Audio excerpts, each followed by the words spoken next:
안녕하세요. 저는 40 초반의 여성입니다. 지금 서울에서 살고 있고요. 여기 다른 많은 분들의 사연과는 다르게 저는 시댁 가족과의 있었던 일이 아니고 남편의 동창과 엮였던 일이 있어서 한번 보내봅니다. 일단 저는 사법고시 출신의 변호사입니다. 사법고시라니 참 오래전에 폐지된 이름이죠.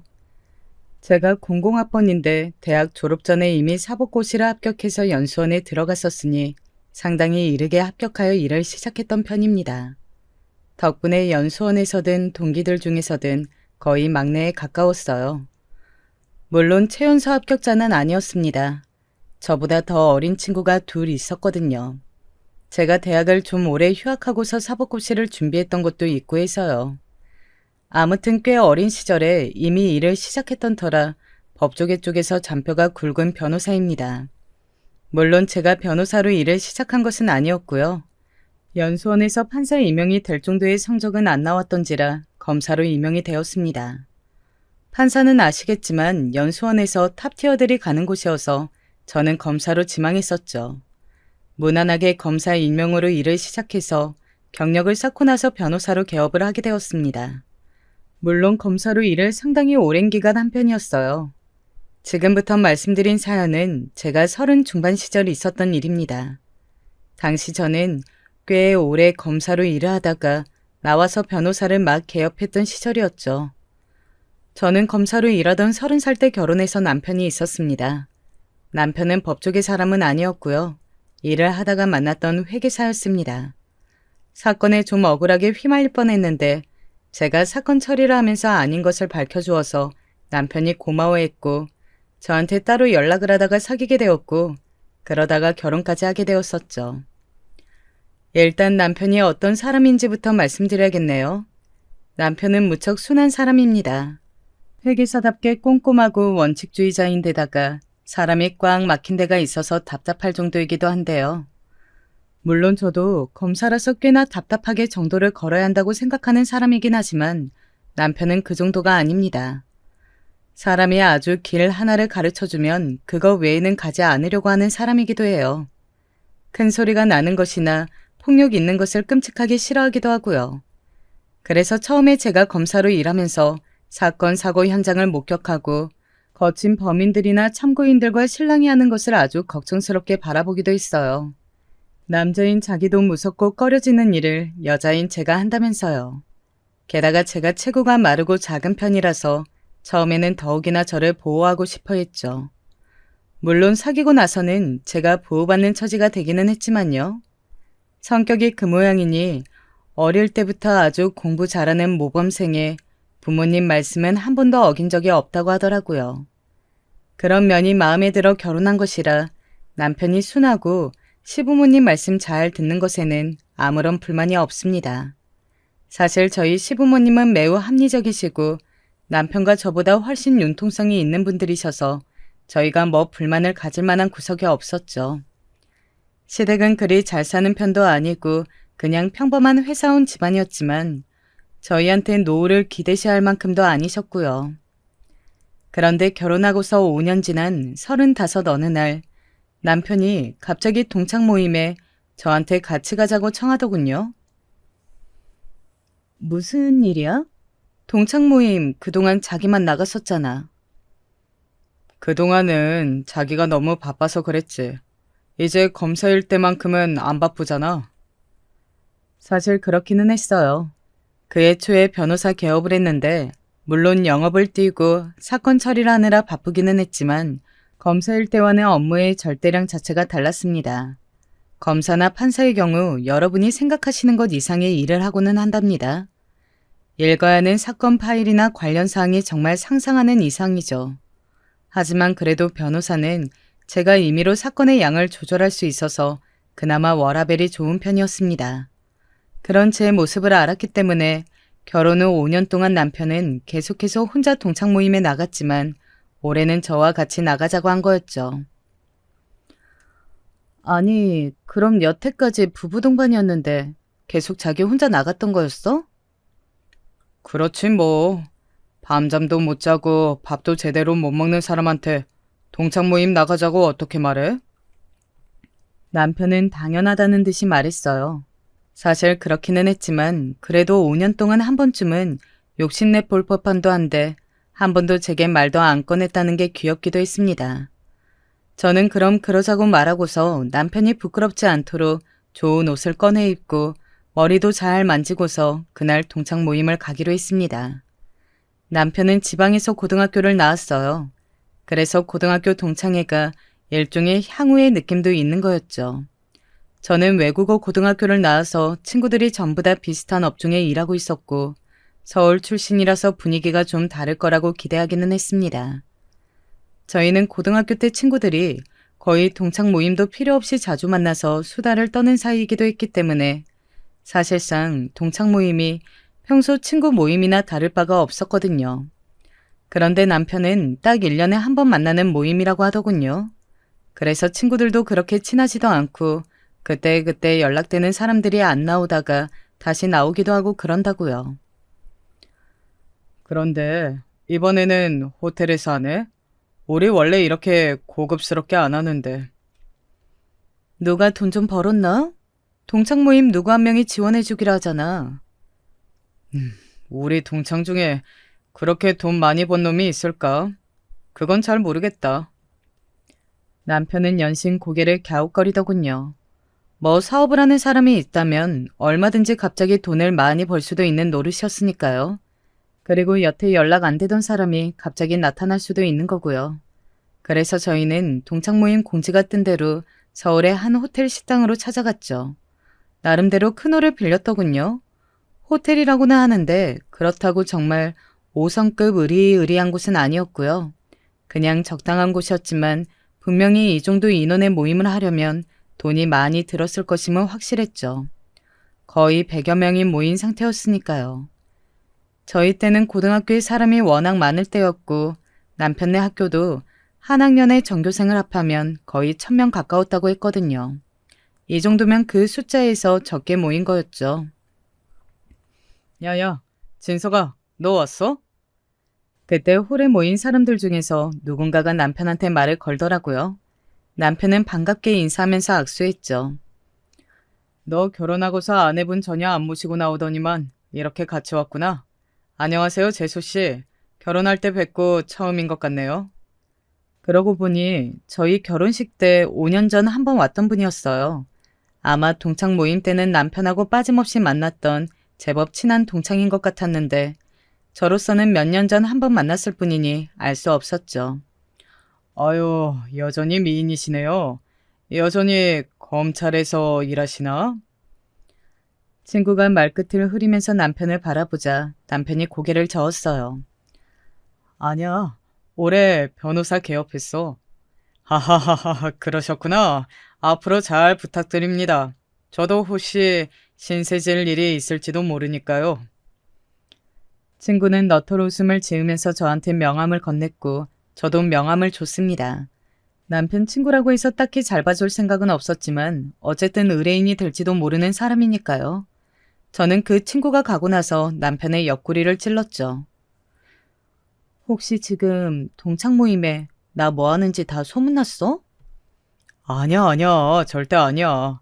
쟤하고 그때 우리 결혼식에 왔던 애들 몇만 알고 나머지는 몰라. 나 고등학교 동창 애들이랑 별로 안 친한 거 알잖아. 저는 평소 제 직업으로 유세 떠는 것을 싫어했기 때문에 조금 날카롭게 말이 나왔고 남편은 화들짝 놀라서 손을 저어댔습니다. 뭐 모임에서 몇몇이 알고 있으면 많이들 알기는 하겠죠. 하지만 이 동창 모임은 꽤 서로 대면대면한 사이들인 것 같았기 때문에 저는 그냥 고개를 끄덕이고 알았다고 했어요. 그러고서 마주치는 남편의 동창들마다 인사를 하는데 참 귀찮고 피곤하더군요. 물론 저도 일 때문에 행사에 가서 아는 이들과 인사를 해야 하는 경우는 무척 많았지만 남편의 동반자로 같이 가서 인사를 하는 경우는 처음이었거든요.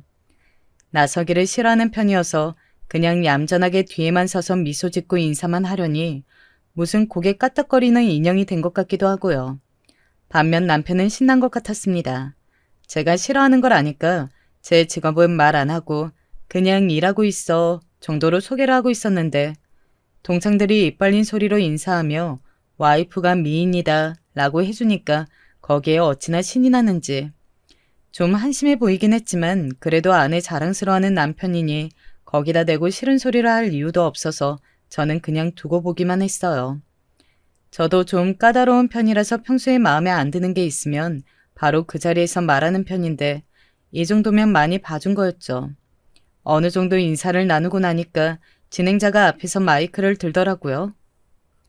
자, 동창 여러분, 오늘 이렇게 호텔에 와서 럭셔리한 모임을 할 수 있었던 이유 궁금하지 않으십니까? 모여선 동창들이 웅성웅성 하더군요. 오늘 고등학교 졸업 후 처음으로 연락이 닿아서 나와준 친구가 있습니다. 이정언 기억하는 친구들 있죠?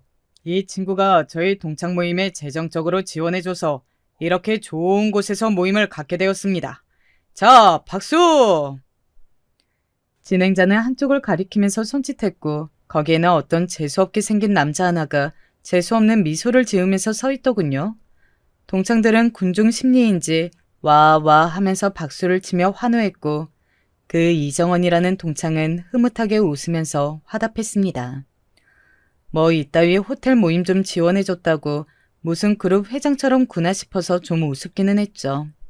어찌나 기름기가 더럭더럭 끼었던지 살을 비틀면 산유국처럼 기름이 샘솟을 것 같은 인상이더군요. 그런데 제가 검사 생활을 오래 하면서 몇 가지 발달한 게 있었죠. 관상 보기와 촉, 관찰력, 그리고 기억력. 저는 그 네 가지가 전부 자극되는 게 느껴져서 그 남자 얼굴을 자세히 살펴봤어요. 어디선가 많이 본 저 재수없는 쌍판. 그런데 제가 기억하는 그놈 얼굴은 저렇게까지 당당하고 느긋한 얼굴은 아니었죠.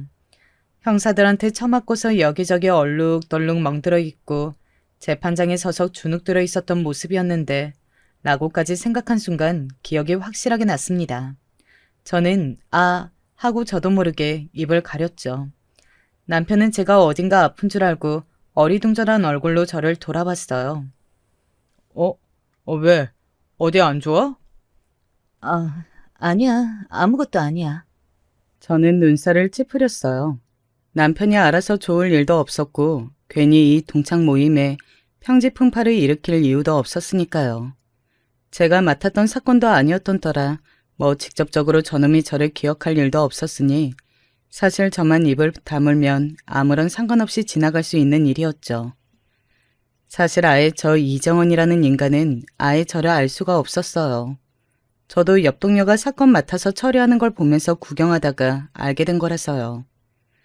그래서 그냥 좋은 게 좋은 거라고 멀찍이서 보고만 있었죠. 남편도 이상하게 그 이정원이라는 인간한테서는 멀찍이 떨어지려는 게 느껴지더라고요. 원래 남편하고 친한 동창들은 몇 명 없기도 했는데 게다가 그 동창들은 아예 이정원과 다른 부류인 것 같았어요. 친한 사람들끼리 몰려서 같은 테이블로 가서 식사를 시작했죠.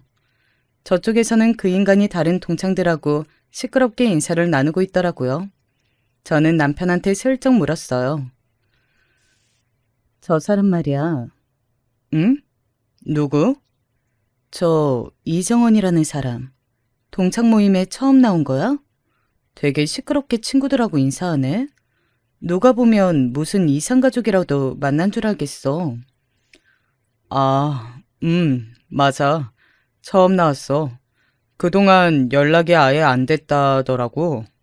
동창 회장이 계속 어지간히 애들은 다 전화 돌리고 그랬는데 전혀 뭐가 없었대. 그리고 사실 동창 회장이 쟤한테는 열심히 연락을 안 한 것 같기도 했지만 남편이 말꼬리를 흐려서 저는 얼른 그 말꼬리를 잡아챘습니다.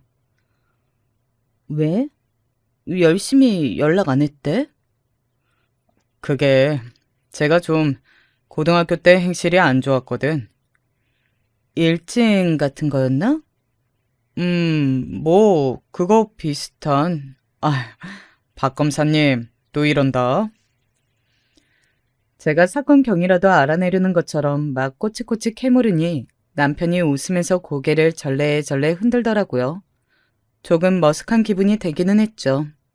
그런데 그래도 남편의 얼굴이 어딘가 아까부터 별로 안 좋아 보여서 계속 물어야 했어요. 자기하고도 무슨 일 있었던 거야? 별로 기분이 안 좋아 보여. 아니, 뭐 별건 아니고.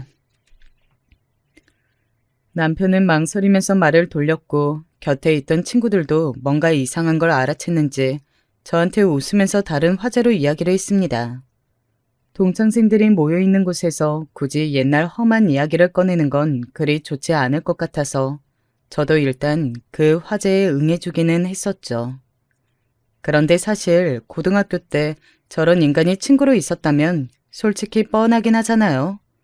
머릿속에서는 이미 여러 가지 상상이 돌고 있었죠. 저런 인간은 대부분 저희 남편처럼 얌전한 친구한테 빵 셔틀이나 가방 셔틀이나 이런 거 시켰을 거고 저희 남편만 그랬던 건 아닐 거고요. 남편이 특별히 트라우마가 있어 보이지는 않고 그냥 기분만 조금 저조해 보일 뿐 친구들도 분위기가 그렇게까지 나쁘지는 않아서 저도 그냥 그 정도였나 보다 생각했어요. 그때 그 이정원이라는 인간하고 이야기를 나누던 남편 친구 한 명이 저희 쪽으로 왔죠. 야, 쟤 요새 사업 좀 크게 하나 본데? 사업? 무슨 사업을 그렇게 한대? 무슨 중견기업 회장님하고 같이 밥도 먹고 하는데 그 회장님이 자기를 너무 좋게 봐서 지금 인맥 쌓아가고 있는 중이라고 막 그러더라고. 와, 그래. 그리고 무슨 국회의원도 자기 굉장히 높게 평가한다고. 아휴, 저 새끼. 고등학교 때도 그랬지만 입을 잘 털더라. 그 친구는 시끄러웠다면서 귀를 터는 동작을 했지만 부러워하는 모습이었어요. 사실 중견기업이나 국회의원을 끼고서 사업을 시작한다면 꽤 크게 될 확률이 높았죠. 지금도 상당히 돈을 많이 번 모양인데 그게 진짜일지 아닐지는 두고 봐야 알 일이었어요. 저는 검사로 오랜 기간 일하면서 정말 별의별 꼴을 다 봤기 때문에 모든 것을 액면 그대로 볼 수가 없었죠. 게다가 저런 인간은 제가 검사로 있으면서 동료 사건에서 봤던 그 얼굴이라 도저히 좋게 볼 수 없는 건 너무 당연했습니다. 동창회는 동창들과 그 배우자들로 아주 성황이었죠. 저는 홀이 좀 답답해서 바람 좀 쐬고 오겠다고 하고서 로비로 나갔어요. 로비도 그리 넓지는 않았지만 그래도 사람이 적어서 조금 덜 답답했거든요. 호텔 로비 소파에 앉아서 잠깐 쉬고 있는데 그 사이에 담배라도 피러 나갔다가 온 건지 그 이정원이라는 놈이 다른 남자 하나와 시끄럽게 떠들면서 들어오더군요. 저는 그냥 모른 척하고 앉아서 핸드폰만 들여다보고 있었어요. 그런데 그놈이 자기 옆에 있는 남자하고 뭔가 이야기하고서 그 남자를 먼저 들여보내더니 제 쪽으로 오는 거예요. 안녕하세요. 네? 저는 좀 의아해서 그 남자를 쳐다봤어요. 이정원이 제 얼굴을 알 리가 없었거든요. 그런데 그놈은 제 옆에 있는 소파에 와서 앉더니 씩 웃으면서 제 얼굴을 자세히 들여다보더군요. 솔직히 약간 소름 돋았어요. 그 질 나쁜 사내놈의 특유의 징그러운 눈빛 있잖아요. 흑심 품은 게 뻔히 다 들여다보이는 소파도 많은 로비에서 굳이 제 바로 옆에 소파에 앉아서 얼굴을 들이미는데 심지어 담배 냄새가 역해서 견딜 수가 없더군요. 뭐죠? 아, 차가우시네. 미인이란 말 좀 걸어볼까 했더니. 순간 저는 정말 이게 미친놈인가 했어요. 슬금슬금 제 손까지 잡으려고 들더군요. 그래서 손을 빼고서는 빤히 그놈을 노려봤더니 머쓱한지 희죽희죽 웃기만 하더라고요. 아니, 이 로비에 가득한 남자들은 대부분 같은 고등학교 동창생이 당연하고 여자들은 대부분이 그 남자들과 같이 온 배우자나 파트너들인데 그런 여자한테 대놓고 성추행이라도 할 것처럼 덤비다니 너무 징그럽잖아요. 지금 뭐 하시는 거죠? 남자친구하고 왔어요? 아님 혼자? 저기 동창 모임에 내 남편 있어요. 아, 그래요? 나하고 그냥 좀 잠깐 커피나 한 잔 마실래요? 내가 별거 아닌 것 같아 보일지 몰라도 돈은 좀 있는 놈인데. 뻐기는 얼굴 꼬라지가 우습기 짝이 없더군요. 검사로 일하면서 사건 관련으로 돈 많다고 재는 놈을 얼마나 많이 봤는데 그까짓 지금 사업 좀 한다고 어깨에 힘주는 게 얼마나 우스워 보였겠어요.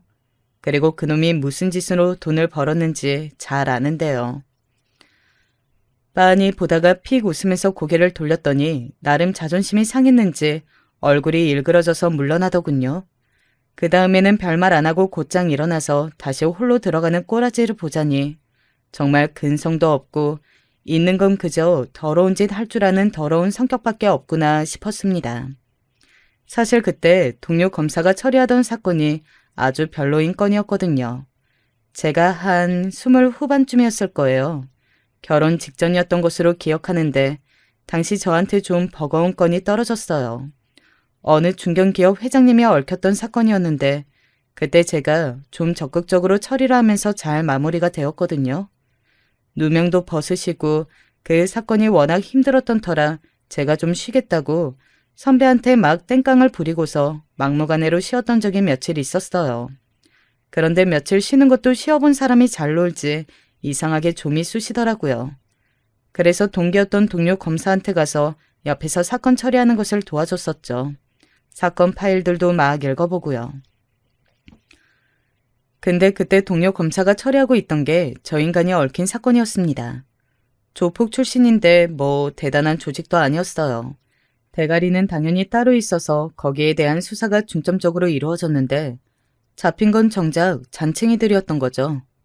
이정원, 저 인간이 그 중에서도 아주 지저분하고 질이 나빴어요. 성매매 업소 운영을 하면서 심지어 그 불법 업소에서 손님으로 온 남자들 등까지 처먹으면서 사기로 돈을 2배씩 벌던 놈이었죠. 업소에 손님을 받겠다고 약속받아 불러내고서는 미성년자를 내놔서 그걸로 손님한테 협박을 하든가 아니면 아가씨 없이 그냥 빈 오피스텔로 불러들여서 몇 대 패고서 돈만 갈취하고 돌려보낸다든가.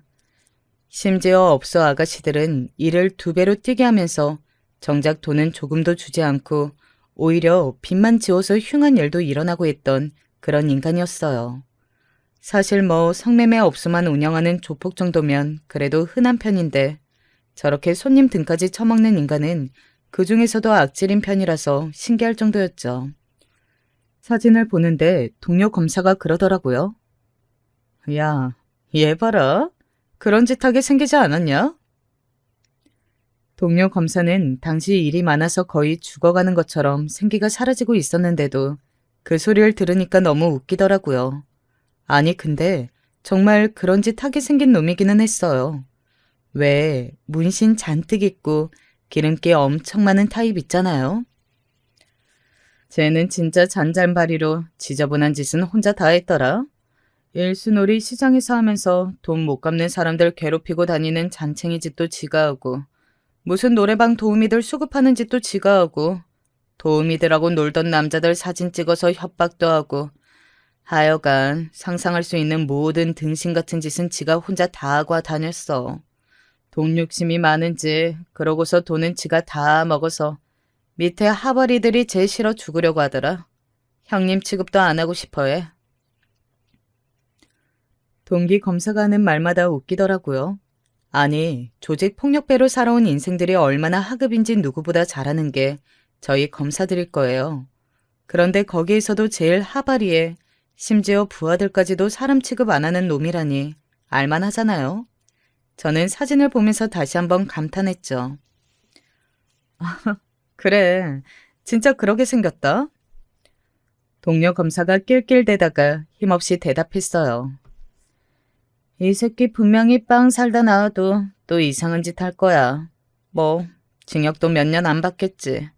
하여간 이런 새끼들 진심 너무 짜증나. 신분 세탁하고서 잘 먹고 잘 살려고 얼마나 노력하겠냐? 신분 세탁 걸리기만 해봐. 아주 조사해버릴 테니까. 그때 동료 검사하고 저하고 웃으면서 수달 떨던 게 기억납니다. 그러니까 이정훈 요놈 새끼가 그때 우리가 말하던 신분 세탁하고서 잘 먹고 잘 살려고 죽을 둥 말 둥 노력하는 그 짓을 하고 있다는 거였어요. 솔직히 배알이 뒤틀리더라고요. 사업은 신뢰가 중요한데 분명히 그 중견기업 회장이나 국회의원이 누구더라도 저놈이 저질 조직폭력배 출신이라는 걸 알면 어마 뜨거라 하고 천리말리 도망갈 게 뻔한데 말이죠. 누구인지만 알면 제가 그쪽으로 말 전할 인맥은 얼마든지 있는데.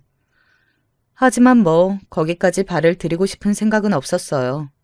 일단 남편 동창 모임이 시끄러워지는 걸 바라지도 않았고 심지어 거기에 제가 엮이고 싶지는 않았어요. 이정은 그놈이 잡히거나 망하더라도 다른 일로 그래야 했죠. 저는 화장실에 둘러서 대충 메이크업을 손질하고 머리도 다시 만진 이후로 홀로 돌아갔어요. 이리저리 홀을 둘러보는데 남편은 여전히 함께 있던 친구들과 있더군요. 인원이 늘어나서 서너 시던 일행이 예닐곱은 된 것 같았어요. 저는 약간 미소를 띄운 채로 남편의 곁으로 다가가서 그 곁에 앉았죠. 소파에 푹신하게 앉는 그 순간 저는 건너편에 있는 기름기 흐르는 얼굴을 보고서 깜짝 놀랐어요. 이정원이 그 자리에 있는 거였죠. 이정원도 좀 놀란 눈치로 저하고 남편을 번갈아 봤어요. 뭐야, 김진석? 너 이렇게 예쁜 와이프가 있었어? 어, 인사해. 자기야, 그 동창인 이정원이고 이쪽은 내 와이프. 저는 로비에서의 일이 없었던 것처럼 활짝 웃으면서 반갑게 인사를 했어요. 이정원은 징그럽게 웃으면서 악수를 위해 제 손을 잡고서는 한참이나 꼼지럭대다가 시간이 흐르고서야 손을 떼더군요.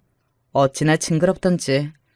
거기다가 악수한답시고 제 손을 잡고 손바닥을 손가락으로 긁더라고요. 그게 성추행이라는 걸 제가 모르겠어요. 참 더럽게 산 인간답다 싶더군요. 친하지도 않는 동창, 그것도 몇십 년 만에 만난 동창의 아내를 초면에 남편 앞에서 성희롱을 하다뇨. 평소 제 성격 같으면 진짜 단숨에 뒤집어 엎었을 텐데 그래도 이곳이 남편 모임 자리니까 일단 한번 참았습니다.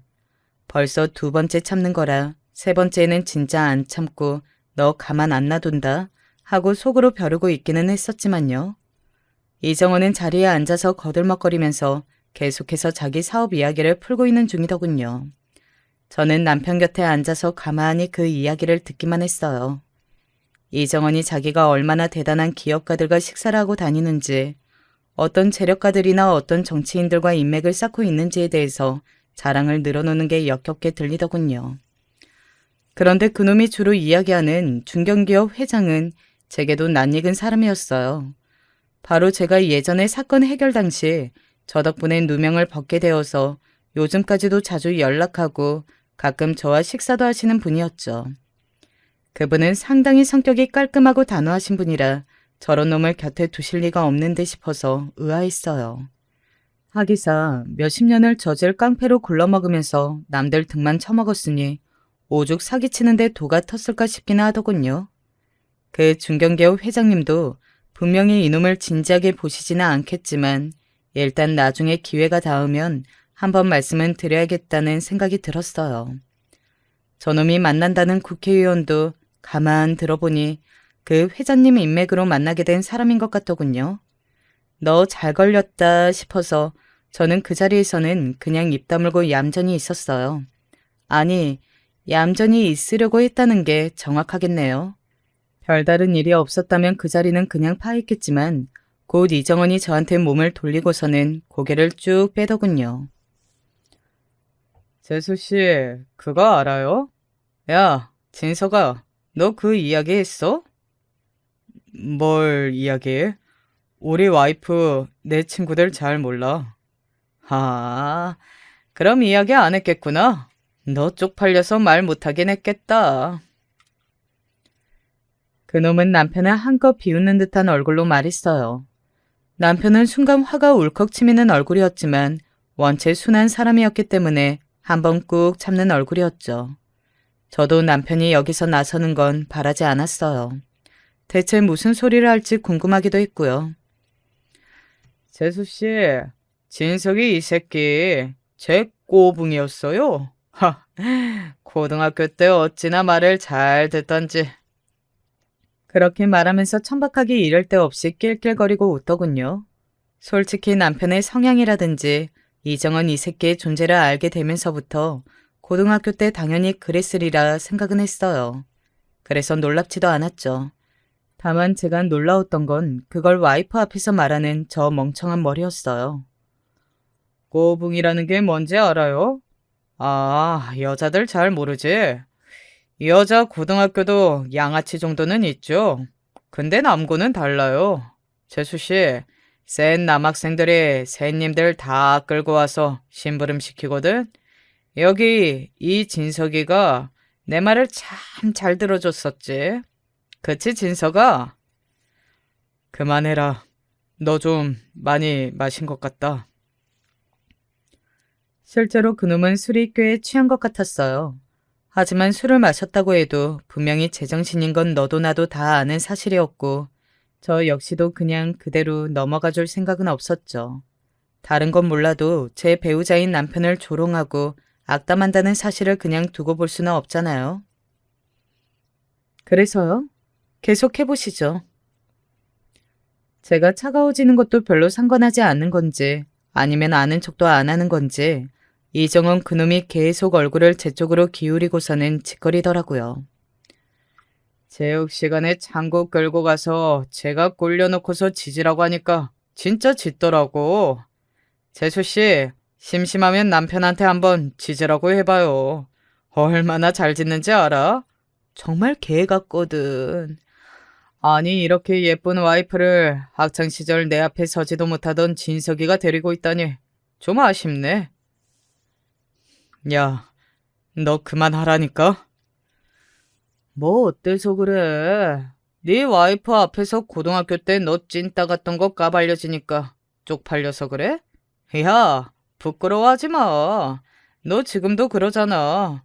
돈 버니까 때깔은 좋아졌다만 여기 알맹이가 어디 가겠어? 그러면서 그놈이 남편 가슴께를 손으로 툭툭 치더라고요. 그 손목을 확 잘라버리고 싶은데 남편이 얼른 그 손을 치워버렸어요. 제 표정이 험악해지는 걸 본 거였겠죠. 너 진짜 왜 이렇게 창피하게 구냐? 재수씨, 들어봐요. 난 저 새끼 완전히 사람 구실도 못할 줄 알았거든? 아니, 기라면 기는 새끼가 어디 가서 무슨 남자 노릇을 해? 그런데 지금 재수씨 보니까, 그래도 남자 노릇은 기막히게 하는 모양이네. 이정은은 실실 웃으면서 정말 더러운 말을 이어갔어요. 사실 말버릇이 고약한 건 이상한 일은 아니었죠. 조폭 따까리 출신, 거기다 성매매 업소 운영하면서 남자들 사기까지 처먹었던 새끼였으니 오죽하겠어요. 거의 인생 폐기물에 가까운 놈이었으니까요.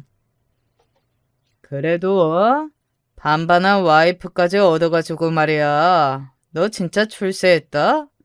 내가 사업하는데 너 고용해줄까? 너 지금 회계사랬나? 멀쩡한 회사 다니고 있긴 하냐, 어?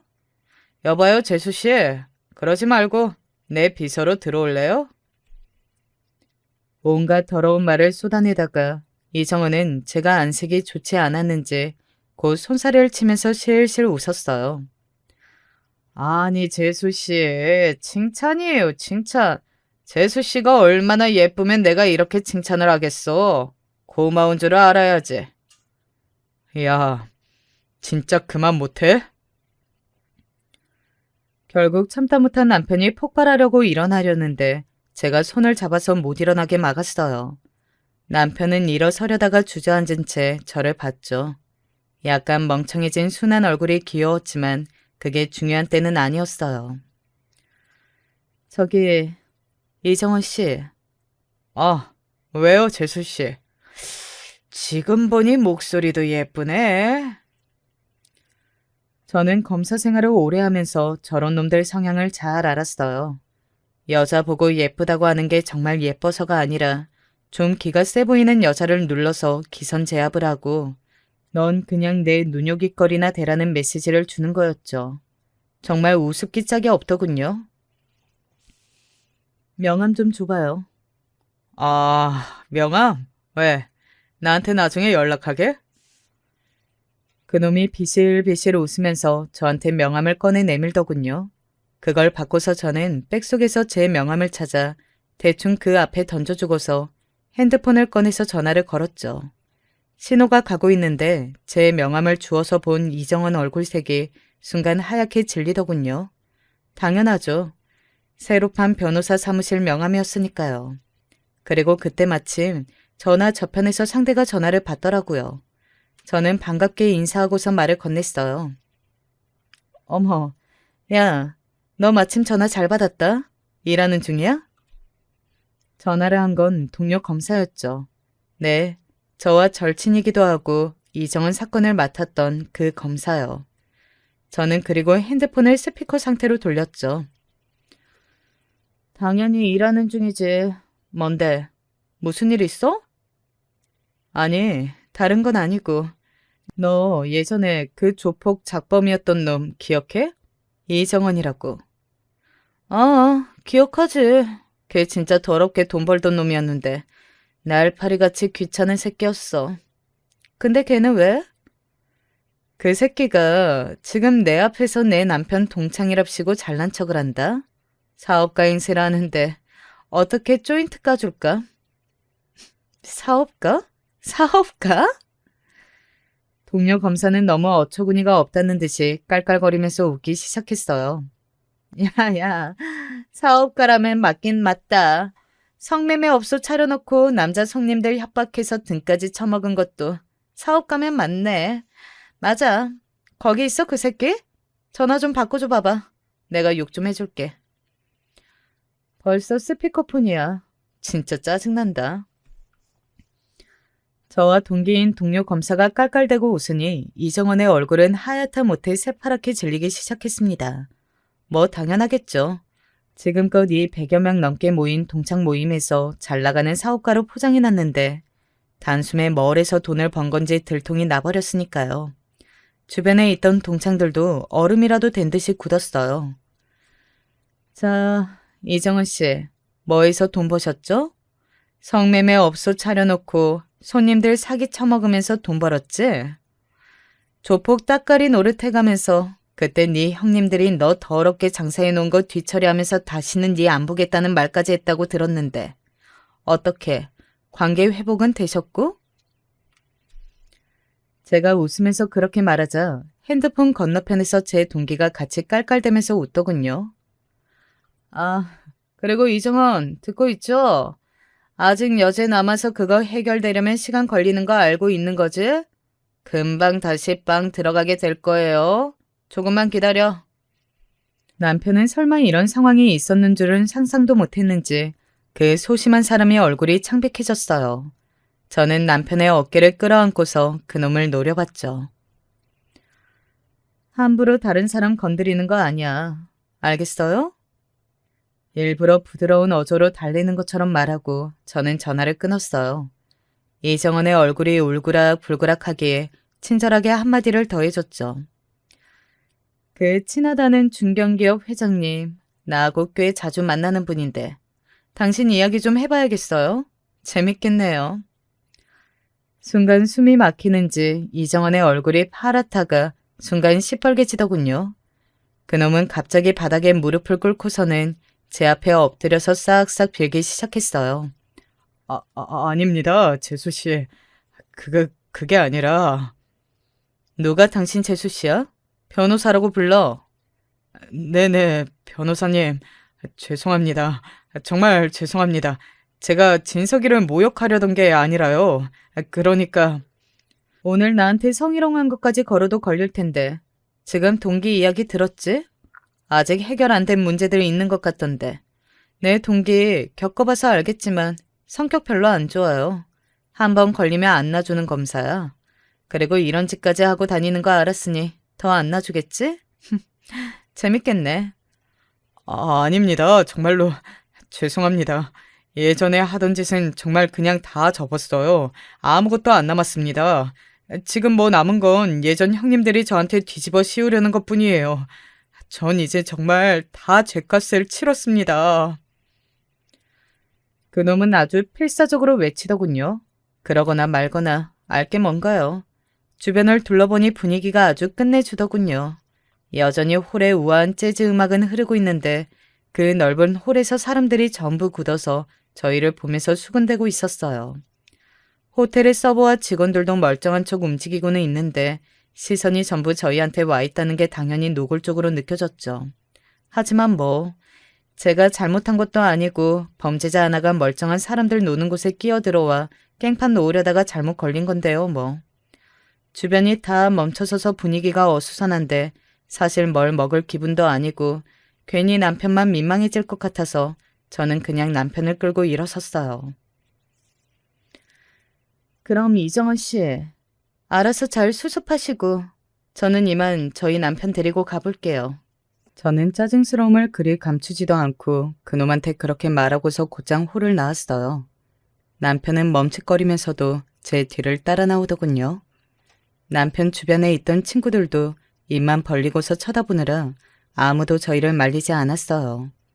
이정원 그놈만 어떻게든 저를 잡아보려고 했지만 제 심기를 거스를까봐 이도저도 못한 채로 무릎을 꿇고 있더라고요. 좀 짜증나면서도 웃기잖아요. 집에 오는 차 안에서 남편이 저한테 망설이는 목소리로 물어봤어요. 아니, 어떻게 된 거야? 자기가 어떻게 쟤를... 아니, 그리고 자기 동료가 어떻게... 저는 그래서 숨길 일도 아니니 대놓고 지난 사정을 남편한테 말했죠. 남편은 고개를 저으면서 막 웃더라고요. 사실 고등학교 다닐 때 남편은 그놈한테 꽤나 시달림을 당했었나 보더라고요. 평범하고 소박한 집안에서 얌전한 모범생으로 컸던 남편은 고등학생이나 되어서 반 친구들한테 괴롭힘을 당한다는 말을 차마 집에 할 수가 없어서 그냥 고등학교 동안 그 괴롭힘을 묵묵히 견뎠다고 했어요. 담배를 피우는 놈이라서 담배빵도 당하고 담배 셔틀 빵 셔틀 안 당한 게 없더라고요. 남편은 진짜 힘들었다고 하면서 그런데 오늘도 자기를 괴롭히러 그놈이 또 온 줄 알았다고 했어요. 그게 맞기는 했을 거야. 저런 놈들 순하고 좋은 사람 냄새는 기막히게 맡아서 그런 사람만 집중적으로 괴롭히거든. 제 말에 남편은 좀 오싹한 듯한 표정을 했죠. 사실 저렇게 야비하고 비열한 잔챙이 놈들 특징이 평상시 성격 좋고 순한 사람들만 골라서 괴롭히는 거예요. 온순한 사람들이 곁에 있기 정말 좋은 이들이지만 동시에 이런 괴롭힘에 아주 약한 면도 있죠. 그래도 남편 곁에는 제가 있어서 참 다행이라는 생각이 들더라고요. 그런데 남편의 이야기를 듣고 보니 그냥 동창 모임에서 망신을 준 정도로는 제 분이 안 풀렸어요. 거의 왕따에 가깝게 몰고 학교 폭력의 모든 종류의 괴롭힘은 다 당했던 것 같은데 그걸 그냥 두고 볼 수는 없지 않겠어요? 이정원 그놈도 아마 그래서 저한테 무릎까지 꿇었던 걸 거예요. 제가 그냥 이걸 뒤끝 없이 끝낼 리가 없다는 걸 본능적으로 알았던 거였겠죠. 다음 날 저는 일단 알고 지내던 그 친한 중견기업 회장님께 전화를 걸었어요. 대뜸 그 이정원 이야기를 꺼냈더니 그 친구가 알고 있다면서 말씀을 하시더라고요. 그래서 제가 그놈이 이러저러한 놈이고 과거에 제 동료 검사가 잡았던 조직폭력배 잔챙이 놈이라는 말씀까지 드렸어요. 그랬더니 회장님이 깜짝 놀라시더라고요. 아니, 난 정말 건실한 사람인 줄 알았네. 작은 사업을 한다기에 한번 투자를 해볼까 하고 있었는데. 사기꾼의 조폭이에요. 절대 엮이시면 안 되는 놈이죠. 회장님은 알았다면서 몰랐다면 큰일 날 뻔했다고 한숨을 쉬셨어요. 왜 주변 사람들이 그런 사기꾼을 못 걸러냈나 했더니 이놈이 회장님이 골프를 치고서는 그 이후 소박한 식당에서 술 한잔을 즐기신다는 걸 이용했더라고요. 골프 후에 조금 피곤도 하고 취기도 있는 상태에서 남모르는 식당 사람들과 한담 나누시기를 즐기시는데 그걸 이용해서 자기도 평범한 사업가인 양 골프를 치고 온 사람인 양 식당으로 가서 접근한 거였죠. 한참 회장님과 이야기를 나누다 보니 이놈이 아예 작정하고 접근했다는 사실을 알 수 있었어요. 식당에서 만나서 적당히 이야기 나누는 사이인 사업가를 주변 사람들이 그렇게 작정하고 신변을 알아보지는 않았겠죠. 당연히 그저 소박한 술상대 정도로 생각하셨을 거고요. 회장님은 자기 인맥으로 소개해줬던 의원에게도 말을 전하겠다면서 전화를 끊었어요. 저는 거기에서 그치지 않고 동료 검사한테 다시 전화를 넣었죠. 법 쪽에 있는 사람들이 가지는 가장 큰 자산이 뭐냐고 물으신다면 저는 물론 다른 지식이나 경험도 있지만 무엇보다 인맥을 가장 먼저 꼽을 거예요. 그만큼 동기들은 서로의 일을 자기 일처럼 도와주거나 나서주고는 했었죠. 동료 검사한테 전화하니까 너무 반가워하더라고요. 그 새끼 지금 좀 이잡듯이 뒤지고 있다고 빵 다녀와서 대체 뭘 한 건지 사업가인 척 여기저기 많이 뿌려놓은 것 같다면서요. 동기가 맡고 있는 사건 중 그놈 관련한 게 있었는데 그것 때문에 형사님하고 어지간히 이야기를 많이 나누는 것 같았어요. 원래 좀 후순위로 밀린 사건이었는데 저하고 나눈 통화 때문에 확 순위가 당겨진 거였죠. 그래서 일단 제가 파악한 회장님하고의 관계도 걔한테 알려주고 전화를 끊었죠. 며칠 뒤 남편이 머뭇거리면서 저한테 말하더라고요. 자기야, 혹시 이정원 걔하고 관련해서 자기가 뭔가 한 거 있어? 아니, 별다른 거 한 거 없는데? 왜? 아니, 그 녀석이 갑자기 나한테 전화를 해서 네 와이프 뭐하고 다니는 거냐고 소리를 지르길래. 아, 소리를 질렀어? 간이 배 바깥에 나왔네. 그때쯤에는 슬슬 진짜로 열이 받더라고요. 저한테는 대놓고 건방지게 못 굴면서 순하디 순한 남편한테만 전화해서 소리를 질렀다 이거였죠. 게다가 무슨 지네 형님들이 어쩌고 이래가지고 걔 조폭이었다며. 혹시 자기 위험할까봐 걱정되어서. 남편이 걱정스럽게 말했어요. 저는 그 말에 빵 갔다가 나와서 요놈이 다시 그 조폭에 붙었구나 싶더라고요. 조직 폭력배들이라도 언제나 일 처리해줄 잔챙이들은 필요한 법이라서 쓰고 버릴 용도로 데리고 있는 애들이 있거든요. 결국 저는 그날 아예 동료 검사네 사무실로 가서 의논을 했어요. 형사님까지 불러다가 같이 이야기했더니 형사님도 그놈 주변에 지금 또 조폭 무리들이 슬슬 보이고 있다는 사실을 알더라고요. 그래서 그놈이 그 회장님한테 이야기했다는 사업 상세 사항을 회장님한테 다시 전화해서 전달받고 그걸 토대로 해서 수사에 도움이 될 만한 정보들을 많이 정리했죠. 결과는 간단했어요. 알아봤더니 겉으로는 깨끗한 척 법인을 세워서 사업하는 것처럼 하고 뒤로는 조폭 사업을 벌이려고 했더라고요. 그 회장님한테는 다른 업종인 척하고 투자를 받으려고 했고 국회의원과 인맥을 만들어서 뭔가 하려고 했었나 봐요. 그렇게 거대한 조폭 패거리는 되지 못해서 아직 기반이 없었기에 이제 막 만들려고 했던 거죠. 걔네들도 멍청하지. 그 일을 이정원같이 멍청하고 나대는 놈한테 맡기면 어쩌나요? 좌우간 성매매 업소하고 도박 업장까지 차려놓은 걸 덮쳐서 형사님이 아주 뿌듯해하셨어요. 동료 검사도 역시나 신나게 사건 처리를 해서 엄청 세게 구형했고 재판부에서도 인정해 주었죠. 일이 진행되는 동안 남편은 엄청나게 불안해했어요. 사실 그동안 제가 검사 일을 하면서 거친 범죄자들하고 마주하는 경우가 많아서 남편이 힘들어했었는데 변호사 개업하면서 그런 일은 없겠거니 했거든요. 하지만 또 이런 일이 생기니 남편이 많이 마음고생을 했죠. 그래도 나름 소정석결로 일이 끝났고 결국 그 잘난 척하던 이정원 씨는 사업가인 척하던 일을 접고서 다시 빵에 들어가야 했어요. 덩달아 같이 엮인 조폭 형님들까지도 굴비 두릅처럼 같이 엮여 잡혀서 들어가게 되었죠.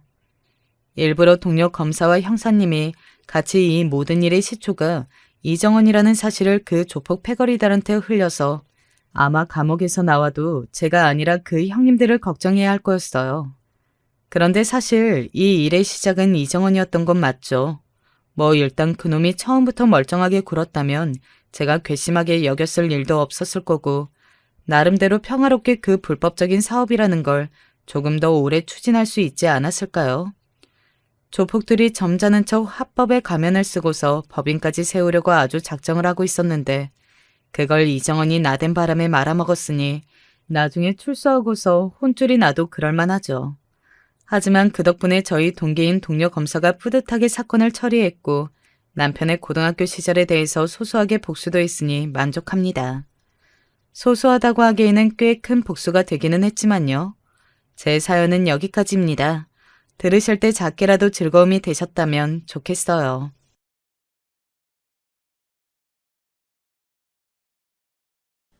저는 주변 친구들 사이에서도 가장 유명한 노총각입니다. 노총각이 드문 것도 아닌데 뭐가 그렇게 유명하냐고 하시면 저는 살면서 연애도 한번 제대로 해본 적 없는 그야말로 순수결정체 그 자체의 노총각이거든요. 요즘 같은 세상에 사랑으로 태어나서 연애 한번 못 해봤다는 게 그렇게 남들 보기 좋은 이야기 아니라는 건 압니다. 오히려 부끄러운 이야기이기도 하죠. 그래서 저도 제가 연애 한번 제대로 못 해봤다는 사실을 지금껏 주변에 숨겨왔습니다. 그러나 연애를 못 해본 사람들은 못 해본 티가 나는 건지 아무리 연애 경험이 있는 척 다른 사람들을 속이려고 해도 한계가 있더라고요. 처음 밝혔을 때나 조금 부끄러웠지 언젠가부터는 그냥 제가 노총각이라는 사실을 거리낌 없이 이야기하고 다닙니다. 사실 제가 연애적인 측면에서 다른 사람들보다 많이 부족할 뿐이지. 솔직히 돈 버는 거 생각하면 진짜 그 어떤 사람보다도 1등 신랑감이라 자부합니다. 저희 부모님은 시골에서 한평생 농사만 지으신 분들인데 농사 지으면서도 어떻게 해야 돈을 많이 버는지 그런 건 잘 모르는 분들이었어요. 그냥 우직하게 일하고 매일 꾸준히 노력하면 언젠가 하늘에서 보답을 해줄 거라는 그런 믿음 하나로 평생 일만 해오신 순수한 분들이었죠. 그러나 아는 분들은 다 알 겁니다. 요새는 농사만 짓고 끝나는 게 아니라 이걸 팔아넘기는 것도 머리를 많이 써야 한다는 것을요. 그때 제가 아이디어를 내서 저희 부모님이 농사로 벌어들이는 수익을 배 이상 늘려드렸고 지금까지도 그 수익을 유지 중이십니다. 물론 저는 따로 사업을 꾸리면서 처음에는 아주 작은 슈퍼 규모로 시작하여 지금은 번듯하게 제가 대표직으로 있는 회사까지 가지고 있습니다. 제 아래에 딸린 직원들도 여러 명이죠. 이렇게 되기까지 그리 오래 걸리지 않았어요. 제 입으로 이런 말 하긴 좀 웃기긴 하지만 사업적인 측면에서는 제가 정말 천부적인 감각을 갖고 있다고 생각해요. 요즘도 새로운 사업을 준비 중이고요. 사실 그러다 보니 제가 제대로 연애해보진 않았지만 그렇다고 해서 주변에 저를 호시탐탐 노리는 여자들이 없던 건 아닙니다.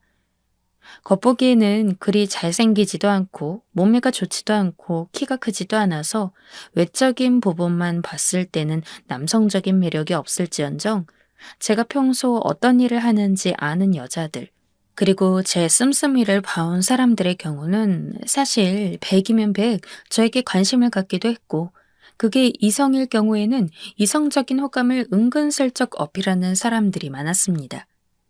그러나 말씀드렸듯이 제가 여자 대하는 게 워낙 서툴러야 말이죠. 나한테 관심을 표현해도 내가 어떻게 이 관심을 받아들이고 대꾸해야 할지 몰라서 어버버하다가 놓쳐버린 기회들이 정말 한트럭이고 한편으론 조금 많이 불안하기도 했던 것 같습니다.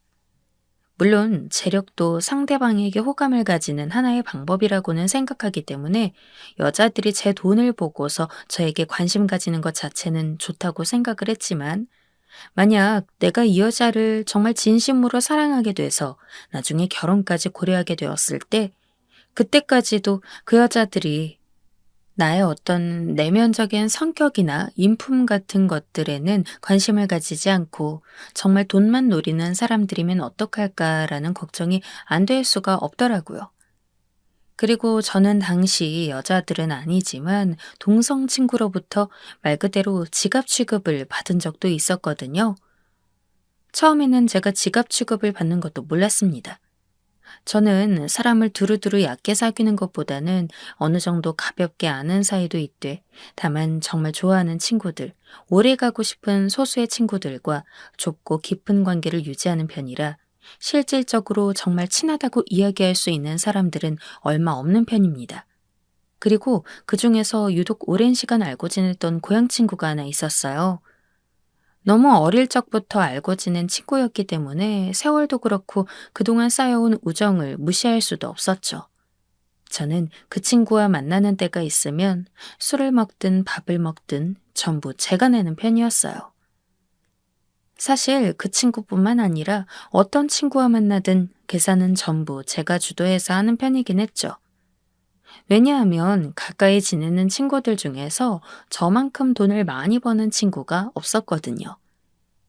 좋아하는 사람에게 돈을 쓰는 것을 아끼지 않는 성격이었으니 큰 돈이 나가더라도 그 돈이 아까웠던 적은 한 번도 없었습니다. 그리고 제가 돈을 낼 때면 친구들은 전부 다 고마워했고 다음에 아주 작은 거라도 본인이 사주려고 했기 때문에 저는 그런 모습만으로도 좋겠어요. 하지만 그 친구는 다른 친구들과 유독 달랐습니다. 처음에는 고맙다는 말을 했지만 제가 계속해서 밥을 사고 술을 사니 이제는 그게 당연한 게 됐다는 듯이 식사가 다 끝나고 나면 야, 네가 낼 거지? 라면서 대답은 듣지도 않고 혼자 일어나서는 밖으로 나가는 일이 일상이었죠. 멍청하게도 저는 그런 모습을 보면서도 그 친구가 잘못됐다는 생각을 한 번도 하지 않았습니다.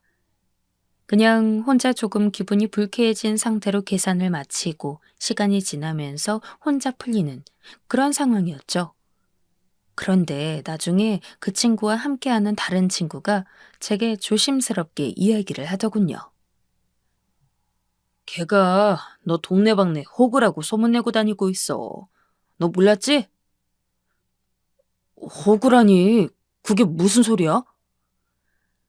자기가 아무것도 안 해줘도 네가 알아서 돈 쓰고 이것저것 다 해준다면서 너 엄청 멍청하다고. 등쳐먹고 싶으면 너 같은 애 하나 잡아가지고 평생 봉으로 부리라고. 걔 그런 이야기하고 다녀. 제 딴에는 정말 좋아하고 아끼는 친구이기 때문에 그만큼 제가 무얼 해줘도 아깝지 않다는 마음으로 그렇게 술도 사고 밥도 사고 했던 건데 제 친구는 그런 저를 호구라고 이야기하고 다니면서 주변에 욕을 하는 모양이더라고요.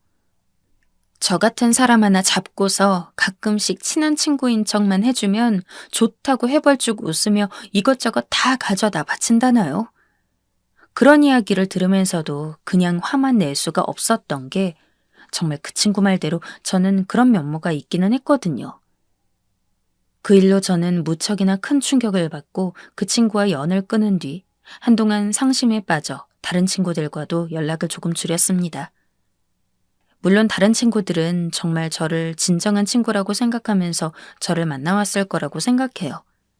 하지만 제게는 그 친구 역시 다른 친구들과 마찬가지로 저를 정말 인간적으로 좋아하기 때문에 제 곁에 있는 것이라고 확신했던 사람으로서 또 그 친구와 같은 사람이 제 주변에 있진 않을지 그런 게 너무나 두려웠어요.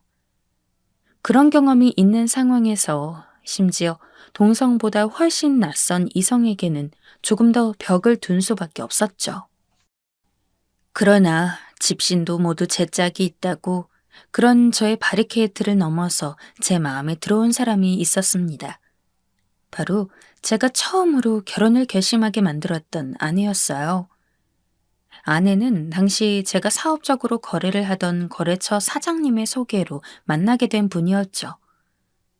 그 거래처 사장님은 처음에는 정말로 일적인 부분 때문에 대화를 트고 이야기를 나누었지만 서로 오랜 시간을 알다 보니까 일적인 측면 외적으로도 서로 굉장히 잘 맞는다는 것을 알게 되었고 그러다 보니 사업 외에도 점점 사적인 이야기를 많이 하게 되며 친구처럼 지내게 된 분인데 그분은 맨날 제게 아이고 허우대 멀쩡하고 돈도 잘 벌면서 왜 여자는 안 만나? 라며 제가 연애를 하지 않고 있는 것에 대해서 굉장히 안타까워 하셨어요. 그리고 마음만 같아서는 매일매일 다른 여자를 소개시켜주고 싶다고도 말씀하셨는데 거래처 사장님 주변에는 제 나이 또래의 여자들이 없어서 그게 힘들다고 늘 안타까워 하셨죠. 그러던 사장님이 어느 날 헐레벌떡 뛰어오더니 제게 선 한번 볼래? 라고 이야기를 하셨습니다. 거래처 사장님과 꽤 오래 알던 지인인데 저랑 나이도 비슷하고 여자 성격 자체가 워낙 무던하고 괜찮아서 만나보면 좋을 것 같다는 이야기였죠. 그런데 한 가지 조금 걸리는 게 있긴 해. 이 친구가 한번 다녀온 친구거든. 그런데 애는 없고 남편이랑도 깔끔하게 헤어져서 문제될 건 없어. 나도 동식 씨가 결혼 한 번도 안 했다는 거 알고 있어서 처음엔 고민 많이 했는데 겨우 결혼 한 번 한 것 때문에 이 친구를 소개시켜주지 않기에는 이 친구가 너무 인간적으로 괜찮은 사람이라 그것 때문에 내가 동식 씨한테 이야기해보는 거야. 물론 동식 씨가 마음에 안 들면 소개 안 받아도 괜찮아. 아무래도 총각 입장에서는 한 번 결혼한 여자랑 미래를 꿈꾸는 게 부담될 수도 있으니까. 다만 당시 아내는 3년 정도 결혼 생활을 했었으며 이혼을 한 지 그렇게 오래 안 된 상황이라고 했습니다. 솔직히 그 이야기에 고민을 안 했다면 거짓말이에요. 일단 전 결혼한 적이 없기 때문에 당연히 제가 나중에 결혼하게 된다면 저와 마찬가지로 결혼 경험이 없는 여자랑 하게 될 거라고 생각했고 그게 아니라고 해도 이혼을 한 지 오래된 것도 아닌 이혼한 지 얼마 안 된 여자랑 소개팅을 하는 게 정말 맞는 건가라는 생각도 들었죠. 하지만 소개팅 경험도 몇 번 없던 저에게는 이조차도 경험이 될 거라 생각했고 거래처 사장님이 설마 그런 것도 다 안 따져보고서 저한테 막무가내로 여자를 만나라고 하실 분도 아니었기 때문에 저는 그런 거래처 사장님의 인품을 믿고 소개팅에 나가보기로 했습니다. 그리고 나가서 아내와 이야기하며 저는 제가 편협한 사고에 사로잡혀서 거래처 사장님의 제의를 거절하지 않은 것에 대해 큰 감사를 하게 되었어요. 정말 거래처 사장님 말대로 아내와 저는 이야기가 통하는 부분이 참 많았습니다. 아내는 사업적으로 한 번도 나가본 적이 없는 사람이었지만 제가 일적인 얘기를 하면 어느 정도 맞장구를 쳐줄 수 있는 지식이 있었고 심지어 아이디어도 꽤 좋아서 설사 연인 관계로 잘 안 된다고 해도 사업 파트너로서 함께하고 싶을 정도로 똑똑한 사람이었습니다. 전 그동안 제 이상형을 잘 몰랐었는데 아내를 만나보고 나서 제가 현명한 여자를 좋아한다는 것을 깨닫게 되었어요. 그런 좋은 면모들이 들어오다 보니 아내가 한 번 결혼했다는 사실 같은 건 자연스럽게 제게 중요하지 않게 되었죠. 저는 곧바로 아내와 연인 관계가 되어 연애한 뒤 딱 연애 1년 만에 결혼 허락을 받고 결혼식을 올리게 되었습니다. 결혼하는 데 있어서 난관이 없진 않았습니다. 특히 저희 부모님이 난색을 표하셨죠. 아니, 애는 똑부러지고 살림도 잘할 것 같긴 한데 이혼을 했다니 그건 조금 걸리네. 아무리 아이가 없다고 해도 법적으로 결혼 생활을 한 번 했던 여자랑은 나중에 살면서 네가 생각지도 못한 문제가 생길 수도 있어. 그런 여자랑 결혼하기에는 조금 아깝지 않니?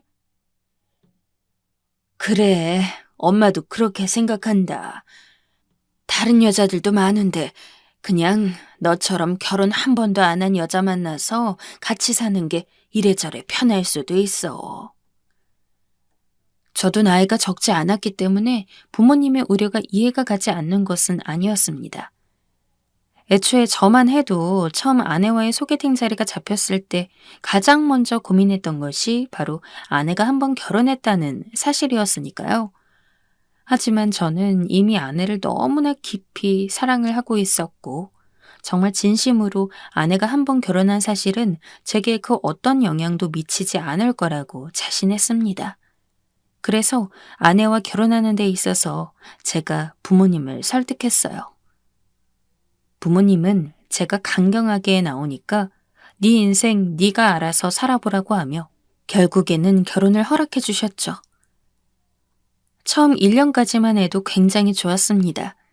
아내는 전업주부로서 열심히 집안일을 했고 저는 그런 아내를 위해서 돈을 벌어오고 생활비를 주며 여느 부부들처럼 평범하게 하지만 그러면서도 행복하게 시간을 보내며 신혼생활을 즐겼어요.